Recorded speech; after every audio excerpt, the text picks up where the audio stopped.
So this evening we have as our moderator Mr. Ramesh Ramdeen, CEO, Trinidad and Tobago's Manufacturers Association.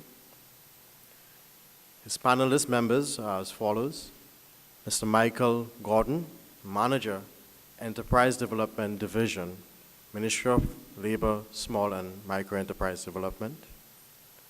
Mrs. Lara Quintrell Thomas, Board Member, Economic Development Board of Trinidad and Tobago. We also have Mr. Curtis Meyers, who is a Corporate Business Analyst, National Entrepreneurship Development Company. And we also have Mr. Lennox Lewis, Chairman and CEO, IT Ready Limited. Let's give them a warm round of applause. And I now hand you over to Mr. Ramesh Ramdeen, the moderator of the panel. Mr. Ramdeen. Good night, everyone. It's a pleasure to be here on behalf of the Trinidad and Tobago Manufacturers Association and to be asked to facilitate this process here this evening. We had a wonderful report, very informative. The Minister gave us some very insightful remarks about where we are in terms of our innovation, our status in Trinidad and Tobago in terms of building entrepreneurship. The report speaks on a number of different issues, and I'm not going to ask everybody to introduce themselves. I guess when I open the floor, you all could do that. But I will start the discussion by saying, asking a question as to whether in Trinidad and Tobago, do we really have a culture of entrepreneurship and innovation?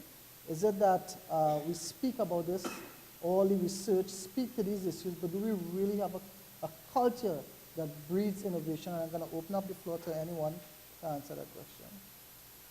Okay, well, as the only woman on the panel, and the only woman entrepreneur on the stage, I will take that question first, if I may.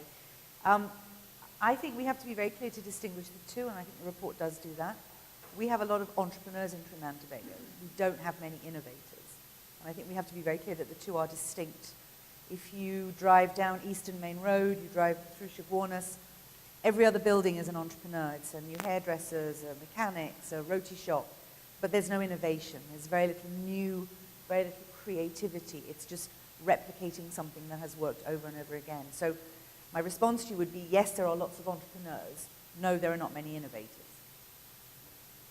Actually, I can agree with that. Last year, the numbers were the same as it was this year, for the last report. So it did suggest that, again, a lot of people are getting into business, but they get into business to do basically what everyone else is doing. One thing that was interesting in the report is that it spoke about people's fear of getting into business being very low. But then when it's time for them to get into business, apparently not many of them are doing it. So, but I see some sort of relationship between the fear of getting into business and, like, for example, the low investment startup. So it means that people are saying, you know what, it's not much to get into business anyway, so maybe it's not a bad thing to do it. So you don't have that fear. But then when it comes to looking at the other areas, when you see, for example, like the experts saying that people don't have the skills, and the population said that they do have the skills, it tells you why there's probably such a large drop-off between people who have the idea and people who actually started the business. Yeah. Yeah. So let me ask on this side, why do you think that we don't have a culture that breeds innovation? We are breeding entrepreneurs, but we are mimicking, we are not innovating. What do you think accounts for that? The whole question of the idea generation, generally within a population as small as ours, you will not have a whole large number of innovative projects coming on board. A number of them tend to be rather costly to implement. We typically in this country are risk adverse, and that risk adverse also lies deeply with our financiers who these innovators want to take it to. We did see some numbers thrown up here on about businesses started with 20,000 and so forth. Those tend generally to be small trading companies, retail outlets, and you may have one or two innovative projects within that loop. But by and large, the high value added innovative projects require substantial more capital to get them off the ground. Not all of them will have a family background, savings, accumulation over the years to young, innovative thinkers will require the financial backing of our institutions, which regrettably do not support them unless they are fully collateralized. Do you think there's a proportional relationship between our education system and the deficiency in breeding innovators in Trinidad and Tobago? Sure there is, but I think the idea of creating new frontiers, particularly that are technology-driven, has to do with knowing something about where the technology has come from. It's like when you say to a research graduate who has a master's degree that you want a proposal for a PhD, what the university usually looks for, as I understand it, is something that is going to be on the cutting edge of this discipline. And it nearly always requires that this person do something of what they call a literature survey to know what has been done in the field. I say that to say that we, in one lifetime, it is difficult for a generation of people to become familiar enough with what is happening in any one technology. And I know that in the developed countries, you have technology that is handed down to generation after generation. We also know that the example that was given about Thomas Edison, if you have to try 1,000 times before you get a product, and sometimes, most times you do, that takes a number of years. And in some efforts, it could take much longer than others. So I think the issue of an inventory of technology is critical. And we don't have that. We don't keep that. We have fleeting interfaces with technology. And we don't consciously build that inventory that we can pass on. I think also the need for something more instant, the gratification. People are not going to spend, 40, 50 years developing something. When you read online about, and I was talking to Lennox earlier about the guys who developed Instagram, and within 3 years sold it to Google for $1 billion. That's what Trinis want to do, I think. I mean, most of us, I'm sure, would love to do something like that. So whether we're going to actually sit and keep trying and trying 1,000 times, and I think young people are very technology oriented, and that tends to be where their interests are. So they'll make money through doing the little retail outlet or something like that to keep them going, but perhaps behind the scenes, hopefully, they are being creative and they are investing some time in something that's going to have a long-term, some long-term success. Returns, yeah. But, well, the minister is not here, so I feel comfortable by asking this question. Is there enough being done to promote? I mean, the report points to the fact that a lot is being done to help establish businesses in Trinidad and Tobago. But is enough being done to promote startup business, where you will see the innovation and entrepreneurship coming about?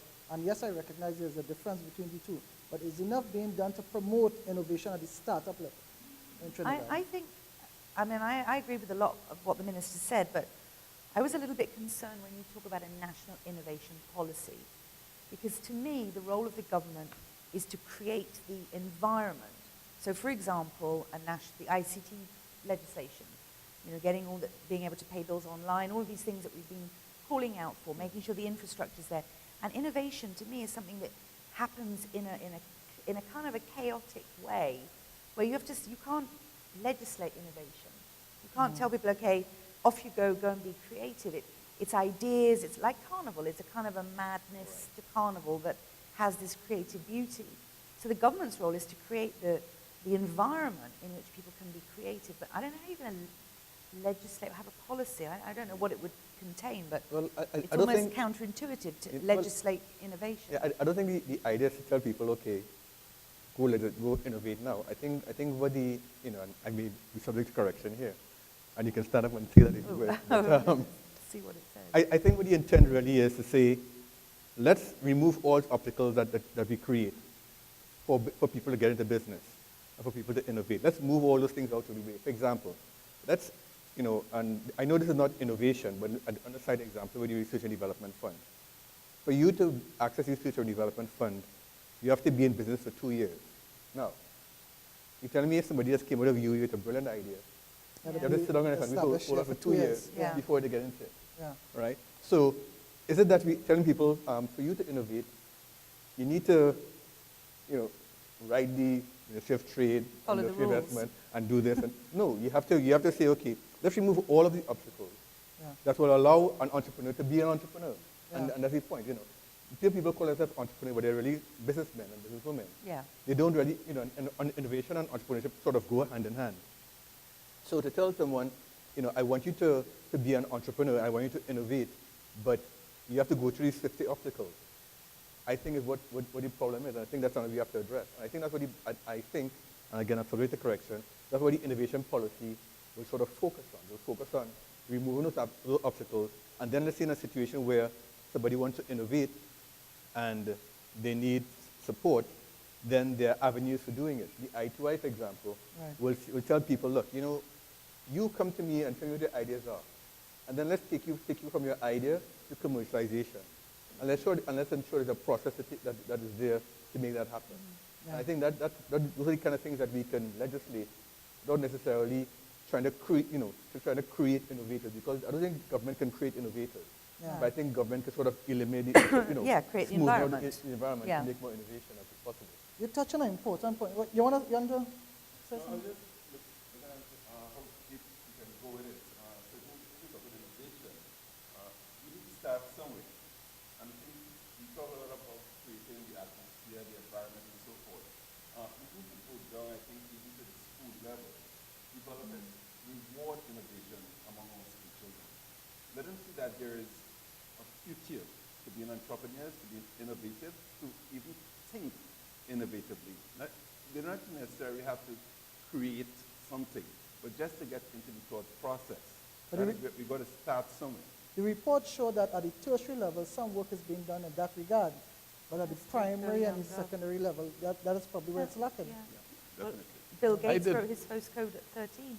I did a few slides. Yeah, that's right. Dealing with coming out of the report Yeah. and creating some pictures about innovation, which I'd really like to show at this time if Yeah, that's sure. okay. I don't know if they would allow us to I don't know if you, show this I slide. left them up, yeah. But before we get to that, while you're booting that up, you talk about finances and the facilities that are being put in place. Trinidad don't have a problem with liquidity and financing, but yet it proved to be a problem because access to finance is really That actually is the one problem. of the issues. Typically with innovative projects, there is no performance record. Our colleagues at the financial institutions have been typically, traditionally risk adverse. Yeah. And they can probably justify it. I heard one CEO of a bank say that he has to protect his shareholders and depositors' funds. It is not his. Yeah. Right? So therefore, when these projects, and admittedly, some of them are out of this world.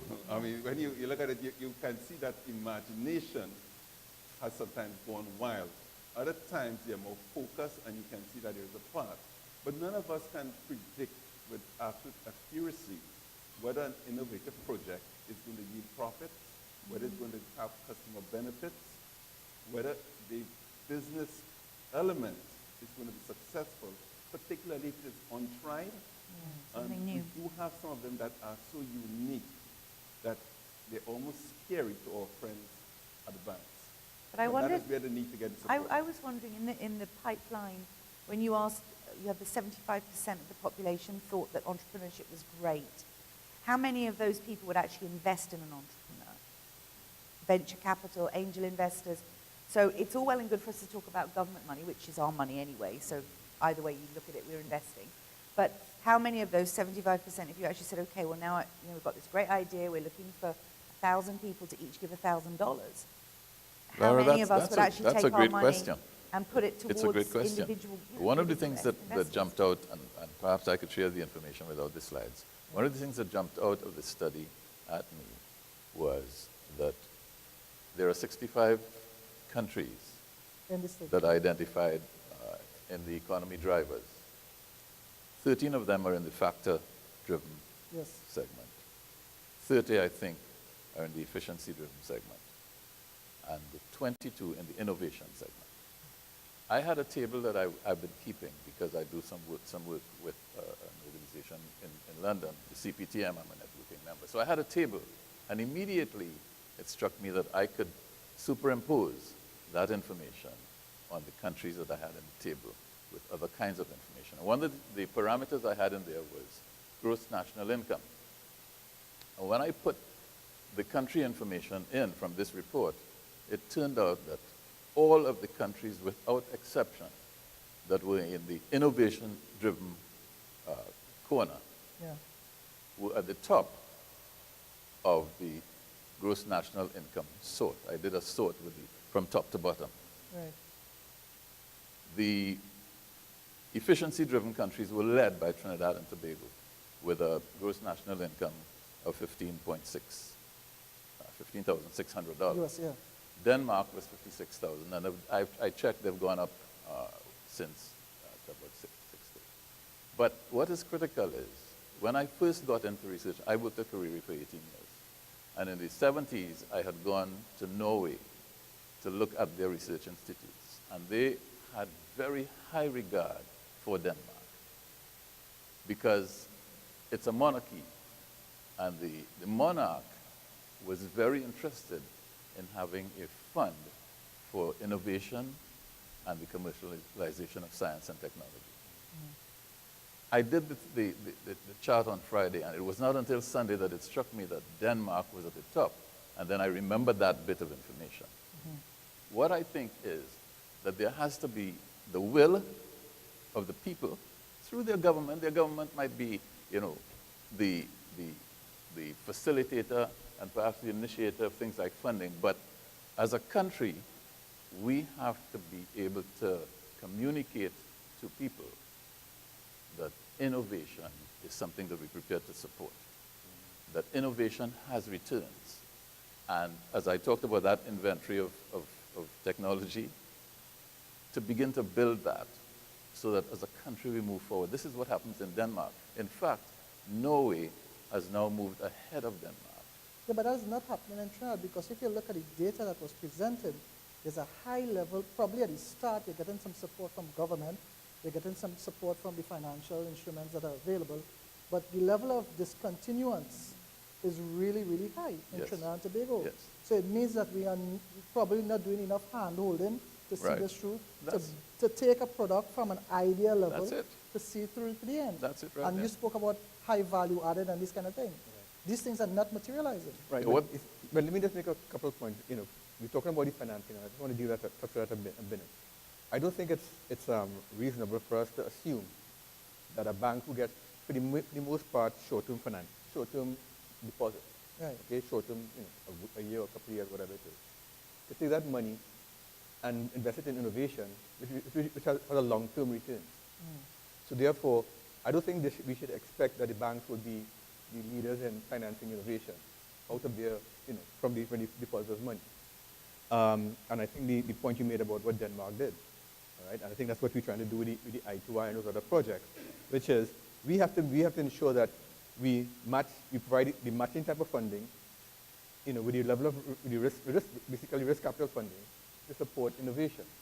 We expect out of 10, let's say, for example, probably 7 may fail, 5 may fail, whatever the case might be. But we know the other 3 will more than cover for the other 7. Now, the other thing you have to understand is that there may be, there probably, and maybe you could tell me if I'm correct, there'll be a relationship between more innovation and failure. Now, are we going to, as the minister said earlier, are we going to tell people, once you fail, okay, pack up and go home, you don't need to come back here anymore? Or are we going to tell people, failure, that the fact that you did not succeed here doesn't mean that this is the end of the road for you. This is only the beginning. So go back in, try again. Dust yourself out, go back in again.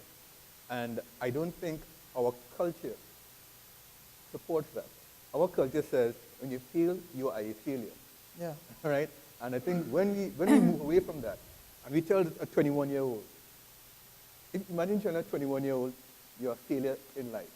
Where are they going to go next?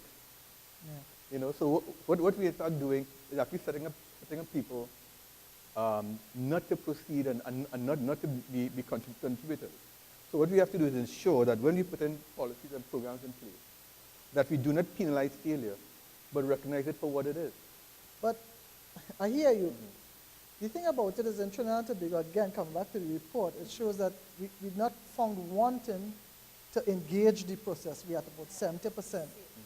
See through to the end, we dropped to about 7 or 8%. I mean, what accounts for that gap? I mean, why do you think that we're not short of ideas? We want to be entrepreneurs. Business is not really an easy occupation. It is multifaceted. Yeah. And there are so many pitfalls waiting for you. You could, for instance, like a business but not know anything about it. And you go into that business with passion. And remember, business is very measured activity. Yeah. Because the dollar, the currency tells you whether you're getting there or not. You usually don't have endless currency. So sooner or later, if you're not doing things right, it's going to catch up with you. Now, as you were saying, we have a very unforgiving economy. So it's not like I know I can try my best, go all out with this, and if I fail, I have a comeback. I don't. As I listened to the report, I couldn't help but think of the word bravedanger, which is a part of our culture as such. And when it said that we have a low fear of failure, Yeah. you know, but it's a good thing, because the only way you're going to achieve in business is if you keep trying, as we all know. But there are so many potential pitfalls.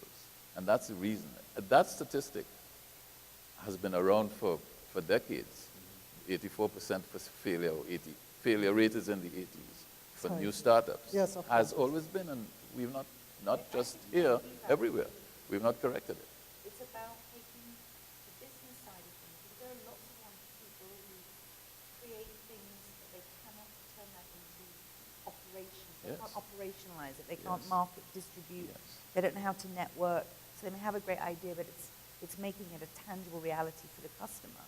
And I think on the flip side, though, one of the great things about Trinidad, certainly in the last 10 years, is that customers now are less loyal than they used to be. Which, I mean, in the old days, I mean, even 20 years ago, you know, customers would stay with the same bank forever or the same brand of car. Or nowadays, customers are flipping all over the place, which provides great opportunity for entrepreneurs, great opportunity for innovators. And Trinidadians are no exception. So we have to somehow harness that, turn that opportunity for our entrepreneurs. Agreed. There's yet another pitfall associated with innovation. Because even when you come up with something that is really new, you may even get it patented. Yeah. There is the step called negotiation, Yeah. which is extremely important. You know, Bill Gates came up with this operating system. I was writing programs at the time. I was sorry that I didn't come up with it. But he took a step that made all the difference. He said he got his lawyers, he was 19 years old, to tell IBM that they had to put, if they wanted to use his system, they had to put it into every PC that they made. Right. And the rest is history.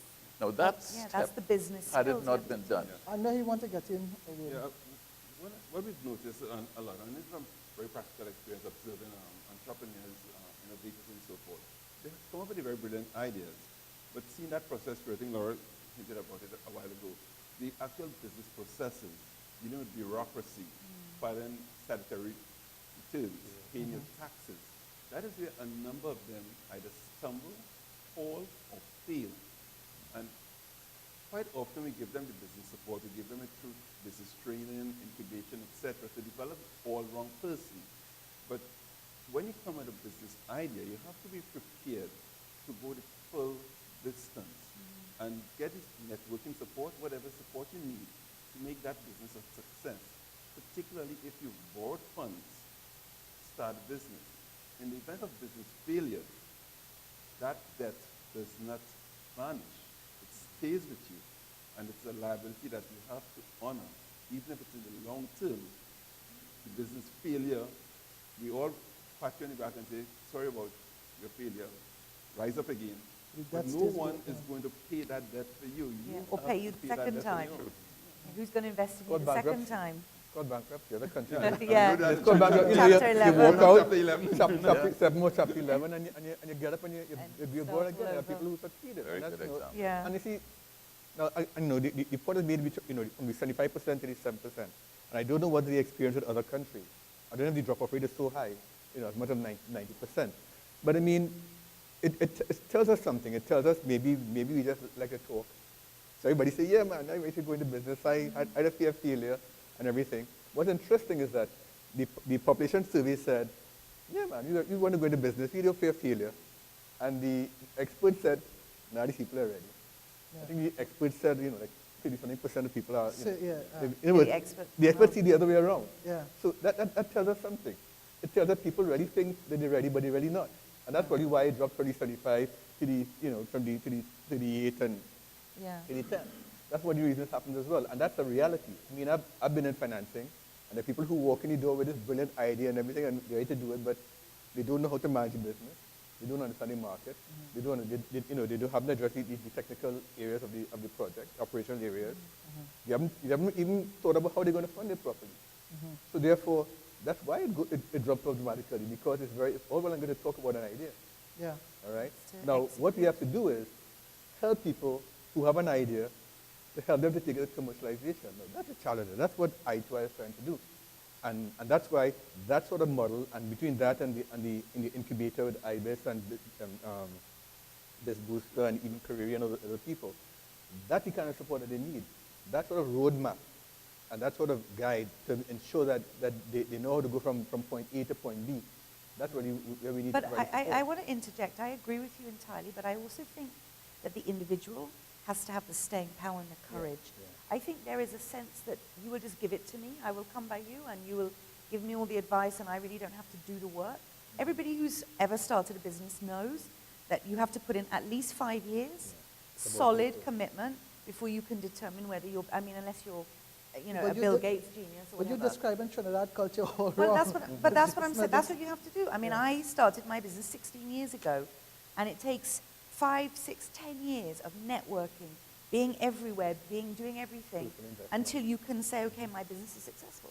And my experience, because I've had young entrepreneurs come and say, can I talk to you about starting a business? And you go, sure, you set up an appointment. And then they don't even show up. They don't even call to apologize. Or they came They late. don't call. Yeah, they come late. You're not serious. I'm not going to help you if you're not even willing to put this, the skin in the game. And I think that's where we have to change. There are organizations that will support you. There's entrepreneurs, there's mentors, there's money. But you, as the individual, have to be willing to go the distance. And you've got to put skin in the game. And I think they're too accustomed to being spoiled. And they need to, But step let me it up. ask you a question. Coming out of the research, it speaks to equality in terms of women being entrepreneurs and youths and that kind of thing. From your experience, your practical experience, you've seen that the opportunities are equal across the board in Trinidad and Tobago for women. Well, I was actually quite surprised when I read it because my research has shown that statistically, globally, more women are getting into their own businesses than men. And certainly in the United States, there are more women-owned businesses starting up every day than men. But a lot of that is because women, because they are still primary caregivers for families, they need more control of their time. So for them, it is the necessity-driven entrepreneurship. There are obviously exceptions, but that seems to be what the stats will show. So I was a bit surprised when I saw that because a lot of my female friends are entrepreneurs. And I speak to women all the time who are starting their own businesses. What I have noticed, though, is women are afraid to give it 100%. So a lot of women have their own businesses, but they do it at the weekend. So they have their regular job, and then at the weekend they'll make cakes or organize parties or whatever it is that they really, truly love, but they're not quite brave enough to give up their regular job because they've got to feed the kids or whatever. Men, on the other hand, will be, to hell with the kids. I'm quitting my job. I'm going to start making cakes. And off they go and they do it. And men have that courage, and they are socialized differently to be braver than women. I don't think it's fiction. So, unfortunately, unless we socialize our girls to say, be brave and, make sure your partner is helping you with the children and go out there and start your own business. What about youths? Are you seeing youths taking the plunge to become, Well, I think that all that we are seeing here is probably changing gradually, even as we speak. Because one of the limitations on Trinidad innovation and Trinidad entrepreneurship was our thought that we were in a small market. That has gone. With the internet, Right. there's a wave of youth that whose vision is easily international. They're not seeing barriers. And so I think that, for instance, remember they had this amnesty for submitting your annual returns a few years ago, they had two. So I went up to the Ministry of Legal Affairs to submit whatever I had to do. And there was a rush of people. And there were so many young people. And I subsequently saw a statistic about the number of new businesses that has been started over this 5-year period. And I think it's about 100,000. Wow. So, and it's youth. So the Yeah. answer to your question is yes. Increasingly, we're seeing that youths are realizing that they don't need brick and mortar to handle the business. There are lots of online opportunities, mobile opportunities, part-time. And that's another interesting phenomenon we've seen as well, the part-time entrepreneurs. People even on campus getting into businesses. They graduate, they continue to run businesses as sideline activity until they get sufficient assurance and confidence to go full-time into it. So I think that is certainly a step in the right direction, that we are developing a culture that we get into the business activity even while we are still on campus, with the expectation that we will develop it into a full-fledged sort of undertaking. Okay, time is quickly running out on us, you know. Okay. So let me start on this side. Last word. Well, I was actually very much interested in the adult population survey more than the expert survey. Yeah. Because I really want to hear what those 2,000 people will say. As opposed to the 34. As opposed to the 30 Yeah. something, because, you know, the 30 something I don't usually know it all. You know, Yeah. people like me and other people like Curtis and other people, you know, and we think we know. Yeah, But the people who really know are the people who are actually in it. right. And that's why I'm glad the way the survey was done. It went into the informal sector as well, because you weren't only focusing on people who registered a business and have a brick and mortar, but it went through the household survey, as the case might be. And I think that is one of the most important things. And that sort of information I'm going to use to sort of shape policy, as the minister said. We're trying to finalize a policy for MSc development, which we're going to take to the cabinet shortly. And a lot of information is going to be relevant in terms of what we need to do to change that mindset. To remove that gap between the 75% and the 7%, to remove that gap, to try to minimize it. I know it won't be, you know, Overnight, like it can't that, go but it will hopefully we can move in the right direction over time. Yeah, I just want to say that one thing that was kind of added in the very back of the report is something I would like to see more of, is analysis of social entrepreneurship. And I think that's something that we as a country need to emphasize, that all of our entrepreneurs and our innovators, there should be more of a social conscience in what they're doing, so that we are giving back, because our country needs help in many, many ways. And so social entrepreneurship is something I think we should focus on, certainly in your innovation policy. And I'm glad the Minister talked about customer service. I think that's absolutely has to transform in our country. And my final recommendation is that we have to stop having academics teach entrepreneurship. We have to have entrepreneurs teaching entrepreneurship. Maybe advice for the school, for those who listen. Yes, certainly we see that from the report that everyone recognizes that there are opportunities, Yes. that both at the state and institutional level, I think we need to make those opportunities a little more transparent. Ease of admission, there's a perception that it's perhaps selective and difficult, perhaps too much bureaucracy. We need to break down those barriers, create a very welcoming environment for would-be entrepreneurs, and I'm certain that with that, we'll see the numbers increase. Yeah, I think that perhaps the way forward should see the establishment of a foundation that is going to fund entrepreneurship through something of what I would call an entrepreneurial contract between innovators, entrepreneurs, and the government, with the government being the representative of the people's money, so that what you have is the people's money being invested with transparency and very firm criteria as to who qualifies and what qualifies in it. Sure. Well, thank you very much. Sorry. Sure. It's a long question. All right. Entrepreneurship locally face a lack of substantial rewards when compared to those abroad. For instance, Twitter launched its IPO on the US recently, and its founders reaped significant rewards. However, in Trinidad and Tobago, most stock market activity is driven by institutional investors, pension plans, and insurance companies, who can only invest in companies with 5 years of profits.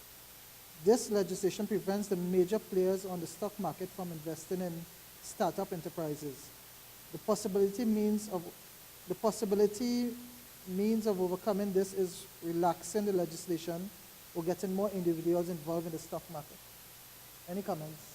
Well, I think that the stock market is a very, I don't want to use the word dangerous, but any stock market is a risky place. Not dangerous, but risky. Risky.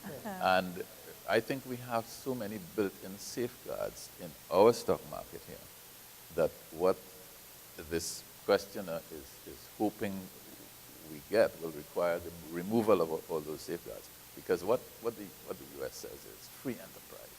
Right. And let all comers come. And if you win, you win, and if you lose, you lose. Yeah. Here we say a stock price The cannot go up more than 10% Yeah. on a given The day, or it managed can't drop. process. So it's a managed thing. Yeah. So you won't get that kind of financing of businesses through the stock market like that. Not Anybody that- else on the side? Yeah, I mean, again, I don't think the stock market, well, I don't think.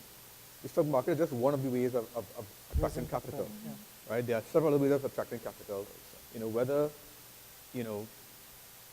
people at age 50, like myself, want their pension money be invested in an innovative project, maybe not. I'm not saying that I won't. I probably would, but not every 50-year-old may want it. As opposed to a 20-year-old, and 30-year-old may say, you know what, go ahead, I have 40 years to go, so it's okay. Take the chance in it. See, you'll actually find a different approach to how people will want their pension fund invested. That said, what I think is that development financial institutions like NETCO and DFL and those other institutions are actually institutions that are established in a lot of countries to address those sort of risk capital initiatives. And I think that's where we need to be. That's probably one of the areas we should be trying to focus. Not only the only one, but definitely there and probably looking at attracting more angel investments, the crowdfunding, those type of facilities Facilities, yeah. to support it.